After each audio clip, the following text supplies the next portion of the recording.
सभी बीएलओ साथियों को सादर नमस्कार। मध्य प्रदेश सहित 12 राज्यों में वर्तमान में एसआईआर यानी कि स्पेशल इंटेंसिव रिवीजन का कार्य चल रहा है। इस कार्य को करने में कुछ बीएलओ साथियों को अभी ये समस्या आ रही है कि कुछ मतदाता ऐसे हैं उनके क्षेत्र में जो 2025 में मतदाता तो हैं परंतु उनका नाम 2003 की लिस्ट में नहीं था।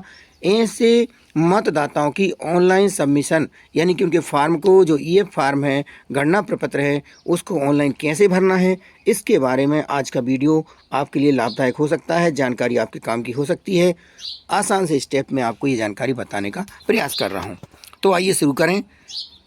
यहाँ पर हम वही जानकारी देखेंगे केवल कि जो वर्ष 2003 में मतदाता नहीं है, उनके माता या पिता या उनके परिवार के कोई सदस्य, दादा दादी उस 2003 की मतदाता सूची में हैं। तो ऐसी स्थिति में हमें उनके नाम को कैसे सर्च करना है, कैसे फिर बाद में ऑनलाइन फॉर्म को सबमिट करना है। तो सबसे पहले आपके ऐप में आप देखिएगा, सबसे आखिर में दिया गया है स्पेशल इंटेंसिव रिवीजन। इस पर आपको टच करना है। जैसे ही आप यहाँ पर टच करेंगे आपकी स्क्रीन कुछ इस प्रकार से आ जाएगी, जिसमें आपको भाषा का चयन करना है। आप हिंदी, इंग्लिश दो में से कोई एक भाषा का चयन कर सकते हैं और बाद में सबमिट बटन पर क्लिक कर सकते हैं। मैं यहाँ पर अंग्रेजी भाषा का चयन करता हूँ। अब इसके बाद ये स्क्रीन आ रही है एसआईआर 2026 प्री ड्राफ्ट। यहाँ पर दो ऑप्शन आ रहे हैं, ईएफ डिस्ट्रीब्यूशन ट्रैकर यानी कि जो हमारे गणना पत्रक हैं उनके वितरण की स्थिति देखना है कि किस किस को बांट दिया है, कितने रह गए हैं, वो ये देखना है। तो ट्रैकर पर जाएंगे, लेकिन हम यहाँ जाएंगे फिल इन्यूमरेशन फॉर्म पर। एक और ऑप्शन वर्तमान में आने लगा है, तीसरा ऑप्शन है जो एपिक मैच्ड वाले मतदाता हैं, वो वहाँ पर तीसरा ऑप्शन आ रहा है। तो हमें अभी यहाँ पर जाना है फिल इन्यूमरेशन फॉर्म पर। यहाँ पर टच करेंगे और इसके बाद कुछ इस प्रकार से जानकारी खुलेगी, जहाँ पर हम मतदाता को ढूंढ सकते हैं। जिस मतदाता को हमें जोड़ना है उसका फॉर्म सबमिट करना है, जो कि वर्ष 2003 में मतदाता हमारे केंद्र पर नहीं था। तो इस प्रकार की जानकारी आएगी। आप इस जानकारी को या तो स्क्रॉल करके सर्च कर सकते हैं या स्कैन क्यूआर कोड के माध्यम सर्च करेंगे और फिर हम जाएंगे फिल फॉर्म पर। संबंधित मतदाता का हमें फॉर्म भरना है, तो यहाँ पर फिल फॉर्म पर जाएंगे। जैसे ही हम यहाँ टच करेंगे तो कुछ इस प्रकार की जानकारी खुलेगी। यहाँ पर आप देख सकते हैं, यहाँ ऊपर केवल दो ऑप्शन आ रहे हैं, सिस्टम सजेस्टेड और सर्च का। यानी यहाँ पर वह ऑप्शन नहीं आ रहा बीएलओ मैप्ड वाला, क्योंकि वह ऑप्शन किसके लिए आता है। इस तरफ एक और आता है जो वर्ष 2003 की मतदाता सूची में मतदाता थे, तो उनके लिए एक और ऑप्शन आता है, तीसरा बीएलओ मैप्ड। यहाँ पर दो ऑप्शन आ रहे हैं, सिस्टम सजेस्टेड और सर्च। तो हमें यहाँ पर सर्च वाले बटन पर क्लिक करना है। तो आपको इस सर्च बटन पर क्लिक कर देना है। इस सर्च बटन पर क्लिक करते ही अब आपकी स्क्रीन कुछ कैसी आएगी, कुछ इस प्रकार से आएगी। यहाँ पर हमें तीन ऑप्शन नीचे दिखाई दे रहे हैं, उनमें से एक का चयन करना है। अगर मतदाता स्वयं ही 2003 का मतदाता था तो हम यहाँ पर पहले वाले को क्लिक करेंगे, परंतु ऐसी स्थिति नहीं है। ये मतदाता हमारा 2003 में नहीं था, ये मतदाता 2003 में नहीं था और इनके कोई परिवार का था 2003 में सदस्य। तो यहाँ पर हम दूसरे वाले पर टच करेंगे, इज इलेक्टर प्रोजेनी ऑफ 2003 इलेक्टर। यहाँ पर मतदाता की जानकारी आ रही है, एपिक नंबर से आ रहा है और इनकी आयु आप देख सकते हैं 39 वर्ष से, यानी 40 वर्ष से कम के मतदाता है। तो स्वाभाविक है इनका नाम 2003 की लिस्ट में नहीं होगा, इनके परिवार के किसी साथी का नाम 2003 की लिस्ट में है। तो हम यहाँ पर दूसरे वाले ऑप्शन पर टच करेंगे, इज इलेक्टर प्रोजेनी ऑफ 2003 इलेक्टर। यहाँ पर टच करते ही आपको अब स्क्रीन इस प्रकार से आएगी। यहाँ पर ये टच किया, सेकेंड वाले पर हमने टच किया है, अब स्क्रीन इस प्रकार से खुलेगी। अब स्क्रीन में आप देख सकते हैं, यहाँ आपकी स्क्रीन स्वाभाविक ऐसी खुलेगी, जिसमें यदि हम उनके परिवार के किसी सदस्य को ढूंढना चाहें तो यहाँ पर सिलेक्ट स्टेट, डिस्ट्रिक्ट का चयन करेंगे, विधानसभा का चयन करेंगे, भाग संख्या और उनके पेरेंट्स का नाम सर्च करने के लिए आपको या तो आप टाइप कर सकते हैं या फिर इस माइक बटन का उपयोग करके आप वॉइस जो आपके बोल करके आप सर्च कर सकते हैं। यहाँ पर टाइपिंग हो जाएगी। पर यहाँ हमारे बीएलओ साथियों को दिक्कत आ रही है कि नाम हो सकता है उस समय उनके पेरेंट का थोड़ा बहुत कुछ परिवर्तित हो, जैसे कोई बाला राम है और उनका उस समय बाला प्रसाद या केवल बाला लिखा है, तो हमें पता नहीं है। तो हम इसके लिए सरल तरीका क्या है, आप क्या करें, आप इस प्रकार की स्क्रीन में आप यहाँ पर टच करें। जैसे ही आप ऊपर यहाँ टच करेंगे तो अभी ये भाग सफ़ेद दिख रहा है, यह भाग कैसा हो जाएगा, यह नीला हो जाएगा और हमारी स्क्रीन अब इस प्रकार से हो जाएगी। Search by AC part S name serial number. तो ये वाला ऑप्शन ज़्यादा सही है मेरे हिसाब से। आप यहाँ पे टच किया तो आपने ये नीले में हो गई है जानकारी। और यहाँ पर राज्य का चयन करेंगे, जिले का चयन करेंगे, विधानसभा का चयन करेंगे और लास्ट एसआईआर का भाग संख्या जो पोलिंग स्टेशन का नंबर है। और यहाँ पर हम उस मतदाता का नंबर डालेंगे, क्रमांक डालेंगे जो कि उनके परिवार में वर्ष 2003 की सूची में था। इतनी जानकारी भरने के बाद हमें क्या करना है, सर्च बटन पर सर्च डिटेल पर क्लिक करना है। ये जानकारी हमने डाल दी है। अब सर्च डिटेल पर क्लिक करेंगे और सर्च डिटेल पर क्लिक करने के बाद अब इस प्रकार से नाम आ जाएगा जो हमने किसी मतदाता को सर्च किया है। हो सकता है वो हमारे संबंधित मतदाता की माता हों, पिता हों, दादा दादी, कोई एक हो सकता है। तो इनकी 2003 का रिकॉर्ड यहाँ पर जानकारी आ जाएगी। तो 2003 की जानकारी के हिसाब से हम इनको मैच कर लेंगे, देख लेंगे कि कौन सा मतदाता इनको हमें जोड़ना है। और ये करने के बाद में अब यहाँ पर आपको एक और जानकारी मिलेगी। नीचे आपको टच करना है, जब हमें सही मतदाता देखा तो वेरीफाई एंड कंटिन्यू। सबसे आखिर में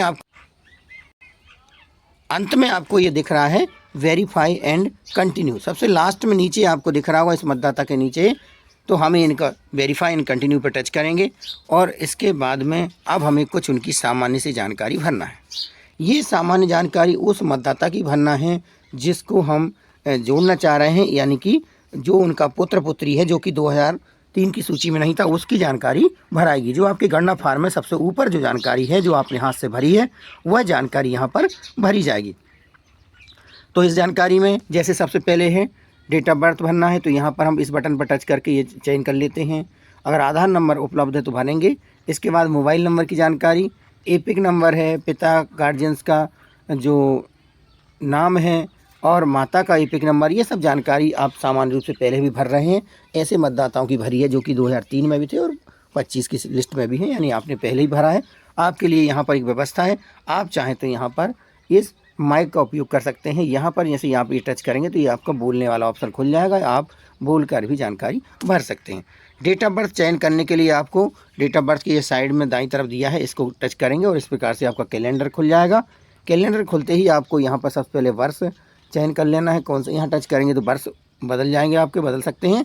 और फिर महीने को बदलने के लिए आपको यहाँ पर बार बार टच करना होगा, जिस महीने को आपको लाना है उस वर्ष के, और फिर संबंधित दिनांक को आप चयन कर लेंगे और ओके बटन पर क्लिक कर देंगे।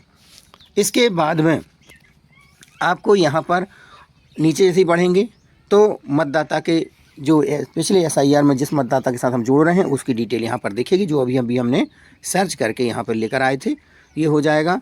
फिर हमें इसमें सबसे आखिर में एक ऑप्शन आ रहा है कि select इलेक्टर relationship with relative detail. तो यहाँ पर हमें सबसे आखिर में यहाँ पर दिया है, ये देख सकते हैं आप, सेलेक्ट रिलेटिव टाइप, यहाँ पर जाना है और यहाँ पर उनका क्या रिश्ता है मतदाता से। तो यहाँ पर ये माता हैं तो हमने मदर के साथ है तो मदर करेंगे, फादर है तो फादर या ग्रैंड फादर ग्रैंड मदर, जो भी रिश्ता है तो उसे हम चयन करेंगे। और इसे चयन करने के बाद में अब हमें केवल 2 काम बचे हैं। उस इन्विटेशन फार्म की फ़ोटो खींचना है, जो हमारा पहला पेज है, सामने का पेज है, उसकी फ़ोटो खींचेंगे और उस फ़ोटो को फिर अपलोड करेंगे। तो यहाँ पर हम चूज़ फाइल पर टच करेंगे। जैसे ही टच करेंगे तो हमारा कुछ डिटेल खुलेगी और ये यहाँ पर एक फार्म दिया है, तो इस फार्म को हम फ़ोटो खींचेंगे। फार्म की स्थिति सही होने पर जब हमने फार्म की फ़ोटो खींच ली है तो हम यहाँ पर राइट में एक सही का निशान दिया है, उस पर टच करेंगे और ये हमारा फार्म इस पर अपलोड हो जाएगा। ये इस तरह से आपको स्क्रीन देखेगी कि फार्म आपका अपलोड हो गया है, ये देखने लगा है। अब हमें इसके बाद में कैमरे की फ़ोटो खींचना है, कैमरे से फ़ोटो खींचना है मतदाता की। तो यहाँ पर आप देख सकते हैं कि नीचे एक ऑप्शन है जिसमें आपको मतदाता की फ़ोटो खींचने का ऑप्शन है। तो यहाँ पर एक है कैप्चर फ्रॉम फ्रंट कैमरा, यानी सामने वाले कैमरे की से फ़ोटो खींचेगी। तो हम सेल्फी वाले मोड पर तो हमें करना नहीं है, हमें करना है कैप्चर फ्रॉम बैक कैमरा, जो पीछे वाले कैमरे को खोलेंगे और इसके माध्यम से फ़ोटो खींचेगी। फ़ोटो खींचने का ऑप्शन आएगा इस प्रकार से, पहले काला धब्बा शुरू होगा यहाँ बीच बीच में।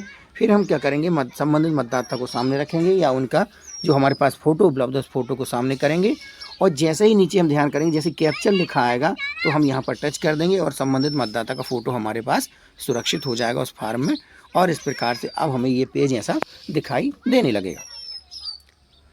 अब हम एक बार फार्म को चाहें तो ऊपर से नीचे तक एक बार अच्छे से देख सकते हैं, क्योंकि हमने फार्म भी अपलोड कर दिया है, फ़ोटो अपलोड कर दी है और सभी प्रकार की जानकारी भर दी है।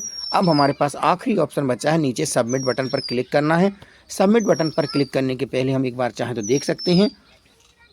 हाँ, यदि फ़ोटो गलत हो गया है या फार्म गलत अपलोड हो गया है तो हमारे पास एक ऑप्शन है, यहाँ पर ये लाल बिंदी ये दिख रही है आपको, अगर यहाँ टच करेंगे तो ये जो हमारा फार्म है या फ़ोटो हट जाएगी और हम फिर से इसको खींच करके फिर से यहाँ सबमिट कर सकते हैं। और जैसे अब आपका ये फार्म हमने चेक कर लिया एक बार और हम अच्छे से उसको सबमिट बटन पर क्लिक किया और इसके बाद इस प्रकार से एक मैसेज आएगा कि फॉर्म सबमिटेड सक्सेसफुली, और ये हमारा मैसेज हो गया कि अब हमारा जो फार्म था वो सबमिट हो गया है, सक्सेसफुल हो गया है।